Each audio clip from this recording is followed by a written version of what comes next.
Hi, I'm Blake Oakes. I play bass in Urban Honey. I'm Hunter Schwank. I play guitar for Urban Honey. I'm Christine Reichert, and I'm the vocalist for Urban Honey.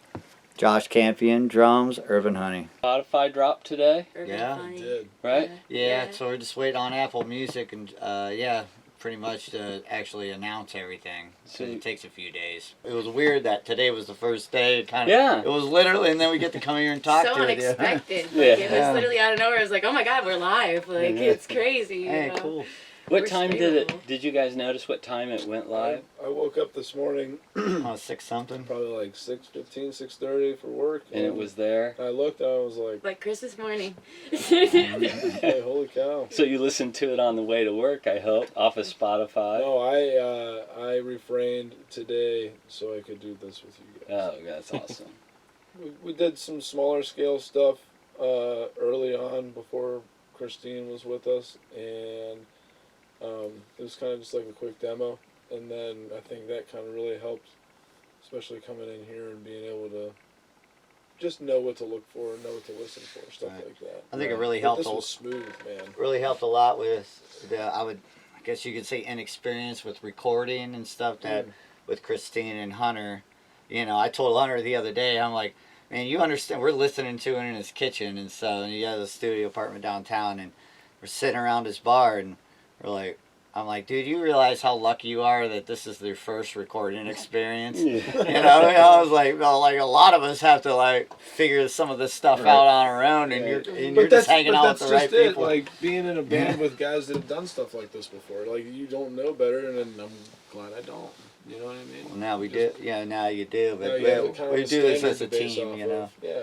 Do that as a team, but it's we all had the same expectations that day. It was just like, what a good experience to come in here and for your first time. And it's like now your expectations are going to be, you know, makes me more excited to come in the raised. next time because I'm like we got stuff to do. Yeah, We do need to remember, though, that you guys at least had been preparing for that moment since way beyond me. And so for you guys to come in, you guys had held it in so tight, so clean, put it out there, and that made it 10 times easier for me to come in here and do what I had to do. Yeah. Some of the people that I've experienced, because this wasn't my first experience at Realgrey. It was.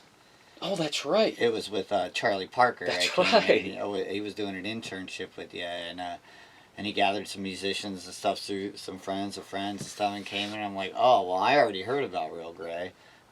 Jason Goodwin, I know Jason Goodwin, Goody, from Gotta Gotta Need It, and he's been harking on us to my other bands and stuff, projects that to come in here and record with you, and hearing other musicians that I know that have come through Realgrey.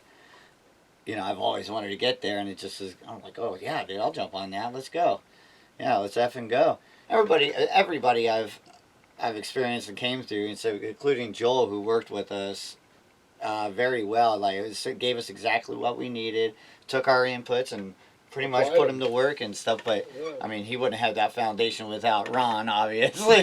but everybody that I've personally have come through, even Charlie, are very positive. It's a positive atmosphere, and everybody here supports. I think that I know that comes out here supports everybody. It seems like that's kind of the thing with Realgrey is that it's a very supportive cast around here. Gives you the freedom that you need as an artist. That's even something we were laughing about. Is it was like, we wouldn't even know if our shit was terrible because Ron made us feel so good about it.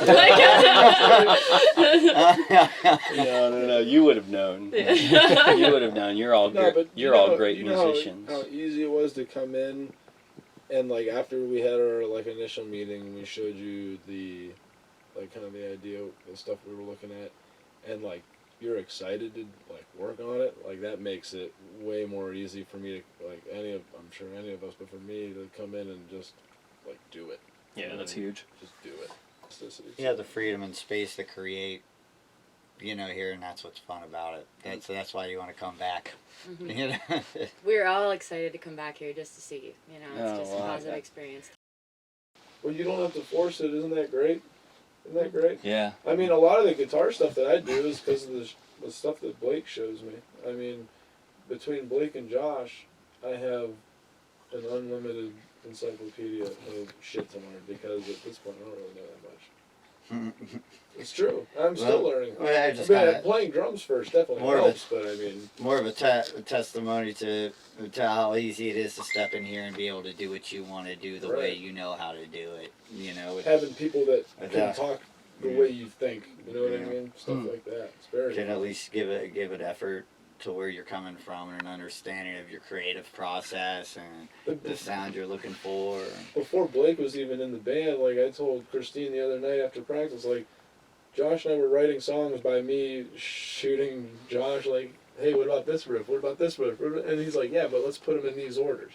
And just stuff like that. Josh and Blake have taught me a lot about songwriting in general, structure.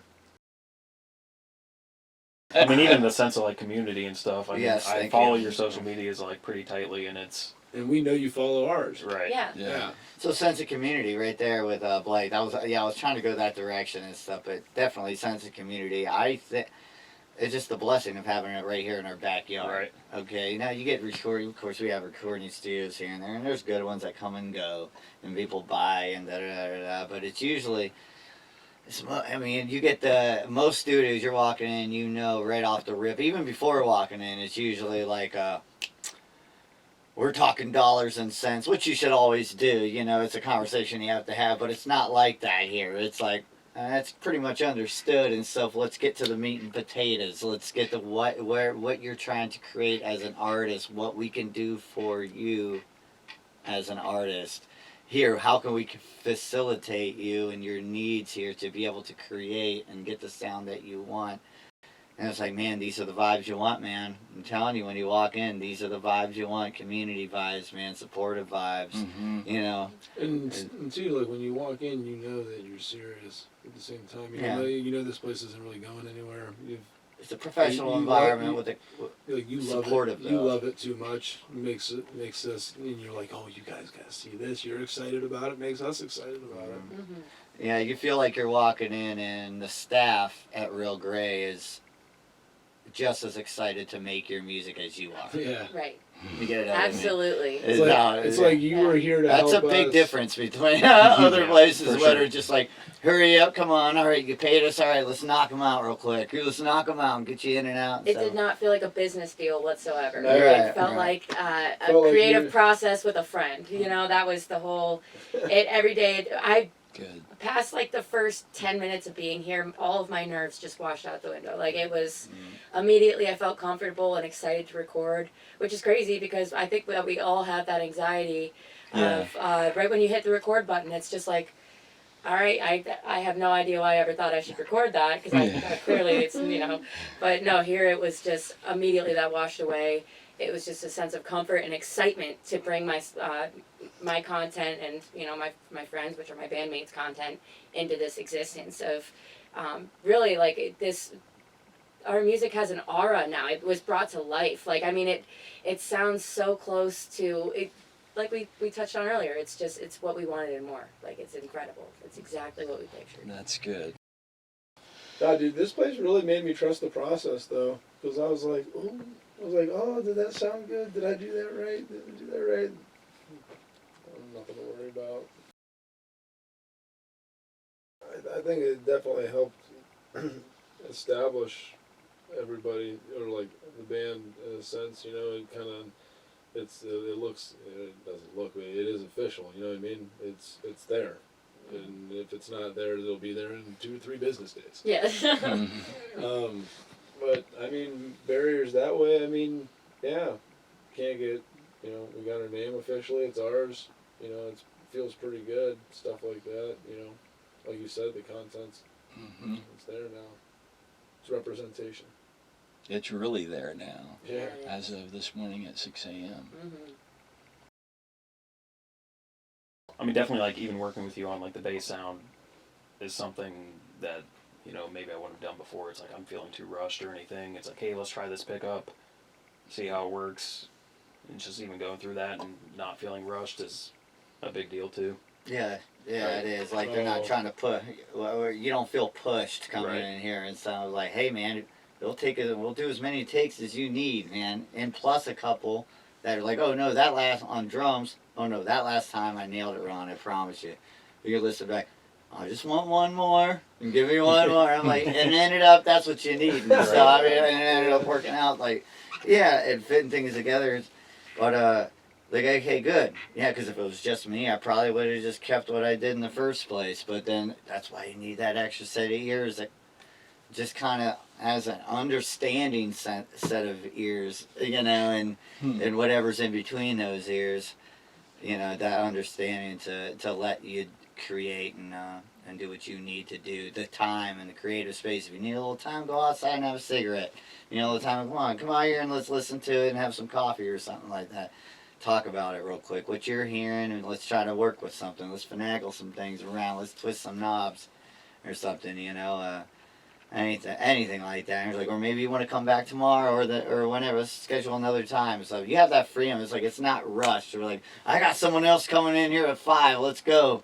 No, it's like, hey, we got all the time, man. We're not going to rush this. Realgrey doesn't want to put out a product that's not quality, you know, as much as the band does, you know, just as much as the band wouldn't want to. So. But also, when we're grooving, you let us just go. You know what I mean? You want to do the next one? You want to do it again? Yeah. All right, boop, and then just hit play and record. Yeah, it's the band's decision. It's the artist's decision. You know. You're a player's coach.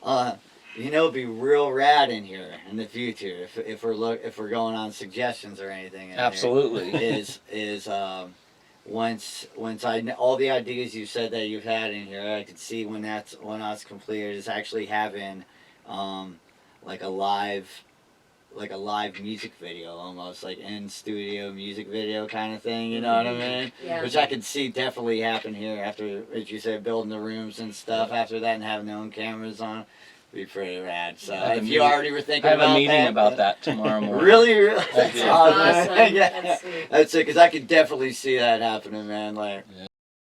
And so that's at the very heart of what we're doing with that room, and. Well, please let us be one of the first. Yes. As soon as that's ready. Well, I mean, I'm sure we're going to be recording here before that's all built and stuff, but because we have plenty of more songs to do. But please let us be involved in that. Yeah. That Oh, would absolutely. be so fun, man. Do you know how cool that? Oh my god. Yeah, it just sounds rad. I could picture it right now. That Yeah. sounds rad as hell. Mm-hmm. Yeah, Yeah. and the video from something like that would just come out when it's live and when you're actually playing it and recording. It's true to the record. It's cool. That's cool. So. Have you guys seen the Main Squeeze? They do those. They're out from LA. They were like a cover band. They all got together, and during COVID, they were doing house jams like out by the pool. Like they put the drum set up on like the shed and stuff. Oh, that's very But cool. it was all like mic'd and shit. Sounded super cool. That seemed to be the thing during COVID was the live streams. Yeah. Right. My other band that we did at the Oracle with Nick Brewer did it all for us in the video and stuff. He's like, I just got all these new cameras, man. Let's try it out. It's like, hey, we got live. We have over 7,000 people, you know, streaming us and. What? It was probably like 7. No, Divorce. Yeah, and just during COVID and so because I seen the way it turned out incredible. And that, you know, just like you couldn't go out and play. We just came out with our album. We're like, well, shit, man. I was like, what are we going to do now? We can't have an album release. We can't, you know, it's like we can barely practice without getting tested for COVID and stuff, you know, and wearing that. And, you know, what are we going to do? We just took, you know, months to record this thing. We'll do a live stream, man, and all got our COVID tests and did it safely. So it was just the band and Nick doing it. Oh, man, I mean, it was like, out of all the reactions, it was probably like, I think over 30,000 or something reactions on it, over 7,000 like viewers, and that's just like right at the rip. And I mean, it turned out better than some you know real popular bands is like COVID streams they called it or whatever. I mean that's the way, man. People like to check that stuff out. If it's raw, they know if you're playing it live, like a video like that. Yeah. Like if you're like with people up top just looking down on that band and just rocking. I mean, I think of Papa Roach music video. It's just like that. No, it was that's a pretty dope idea, man. I would love that. And when you're recording it live, dude, we could roll that right to the tape machine. Hell yeah. And then people could download. We could mix that down, do a quick mix of it, put it out on the website, and let people download the tape recorded version of a live stream after the fact. So cool. Oh, that'd be fun to do like a Yeah, bonus for sure. track on Yeah. a hard All of the copy, above, so- man. Right. Because like if you're recording here anyway, and you got the video and everything, you should be able to do it all at once, just like that. Which I know you could. Yeah, obviously, you can do that and stuff. But I would love to be a part of that Oh yeah. here once that's all. That's fun. I would be looking forward to that, Ron, for sure. Absolutely. Yeah. I remember when Josh and I became friends. He was introducing me to like a lot of local stuff, what was going on in the area, kind of previous to when COVID happened. So, I mean, I remember Josh took me downstairs to Buzzman one time, and he's like, "Oh, you gotta check this band out. The guitar player's cool. You'll dig it." We go to a Nosewig show, and they were playing where the studio is now over there, like right in the middle. And I was like, you know what, that's sweet. Just big hollow body guitar and a big muff on the floor. Like, that's cool. And I mean, those guys are sweet, man. Those guys are really cool. Outdated View too. That's a good one. I like them a lot. Yeah, as far as influences throughout the years, like local music and stuff, like I've seen it since a little. Yeah, since a kid. My stepdad, my mother were both a singer, and my stepdad drummer, and just like from the '80s going, up to now, it's I'd probably throw names out there that people have kind of I've looked at and stuff, inspired me a little bit throughout the years. Ben Payne's one of them. Benjamin, he mostly on drums back in my high school days, and I think he was playing with Glenn Miller or somebody at the time, and he gave me some lessons. Also, another drummer, John Latson, who was a very popular musician around here for a long time, drummer, went on tour a lot and stuff, and he went did big things, but and just the guys that keep grinding all the time. We got Pat Nisalko, who is one of the better players. You got Nick Kopko, who I think it's been through here. He's a drummer. My personal, probably favorite drummer in the area, Nick Kopko. Jason Edwards is another good one. He was my old drum teacher. Great guy. Yeah, these guys. I mean, Canton. It's just. I mean, you have the Watson family. You got Tony Watson, Mike Watson, who are just all pro players. The Gorszewski brothers. Matt Corey. Matt Corey, who has jammed with us actually, a saxophone player. And I mean, you need to get some of that on tape. Yeah. I'm just telling you that. Yeah, That's fun. we have video, but it's man. oh yeah, and that Corey, it's I actually sold him a fuzz pedal for an electric saxophone. Whoa. Yeah. These players have been doing it for a long time. I mean, Canton's it's outstanding the talent that comes around from this area. It's underrated. And you got Realgrey here, and I was like, hey, one or two people or one or two groups of artists are about to catch here. Well, we're due. I know we're due. I mean, we're talking about we got the OJs, Macy Gray, Marilyn Manson, Reliant K or whatever. We got artists out the wazoo around. It's like every here, man. 10 years we're about to hatch. I know people are due. And then friends that I've jammed with and talk to all the time, like Jason Goodwin and stuff, who I know frequents the studio and is friends with Got It, Need It, and bands I've been in have jammed with them a lot, and it's I mean, there's inspiration. You can walk downtown almost any weekend, or definitely around First Fridays, or plenty of venues around the city and surrounding areas and stuff that from Akron down to New Philly or whatever, Dover, and to Massillon, I mean, you got loads of inspiration out there. If you're not going out and getting inspired, at least a little bit inspired, it's there's might be something wrong with you, or you're just too good for us. Robert Johnson's a good one too. Robert Johnson, I got it. Yeah, he was here just a few weeks ago. He's been here too. A couple was that times, with you guys? I think one of the biggest guys, like for me, when I was in middle school and high school, like Pandora was still, like, remember Pandora radio was still a big thing. And I'm a big Black Keys fan, so we put their station on, and Patrick Sweeney out of Massillon. I mean, I heard the Every Dollar. John King talks about him. Every Hour is a Dollar Gone. That record, I think I played the hell out of that. Yeah, it's a good example of real good local talent. He's right out of Massillon, man, and the guy grooves. He's still doing the thing. I mean, shit, you got Toby Keith's drummers from Massillon.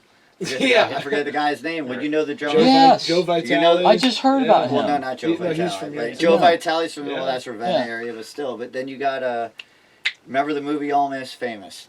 Almost Famous. Everybody knows Almost Famous, right? You know the drummer in there, and remember in the plane, he's like at the very end, he's like, "I'm gay," and they think he's all gonna, they think they're all gonna die, and then the plane just settles down. And everyone goes, "Clap." He used to give lessons at Zampino's. Really? What? That's where I Look it took up, man. lessons, Look it yeah. up, dude. He's That's a hell of a awesome. drummer, man. My stepdad knew him. Who taught me how to play drums. Carrie Elliott. Yeah, Jimmy Elliott, man. Yeah. But, yeah, I mean, God, the inspiration. You walk out your door and listen, I mean, and just There's smell the somebody- inspiration. There's somebody out here that's shredding, man. Yeah. I mean, there's For always sure, man. somebody. But we're just blessed. Another reason, like, this area is blessed. We got a Realgrey here. We got we got all this inspiration and artists around here, from musicians to painting artists, also, dancers, everything. It's incredible. You get to be a part of a lot of cool stuff. Yeah, definitely. Especially being like right downtown. If you support each other, that's what it's about, man. Yeah, That's- and I get that here too. I've heard people from Chicago that moved here, some musicians, and they said, the vibe here is very collaborative.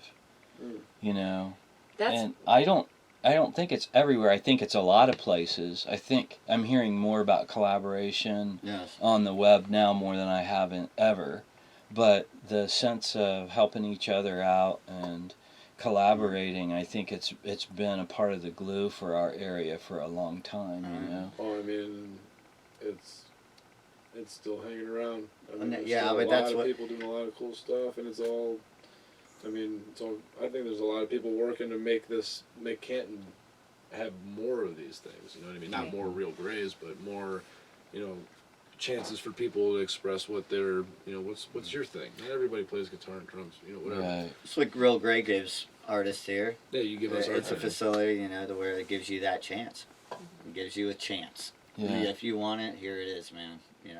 Come Well, check us out. Man. That's great. Well, dudes, you could never have said anything that would make me feel like, okay, maybe this wasn't okay. Maybe I'm not out.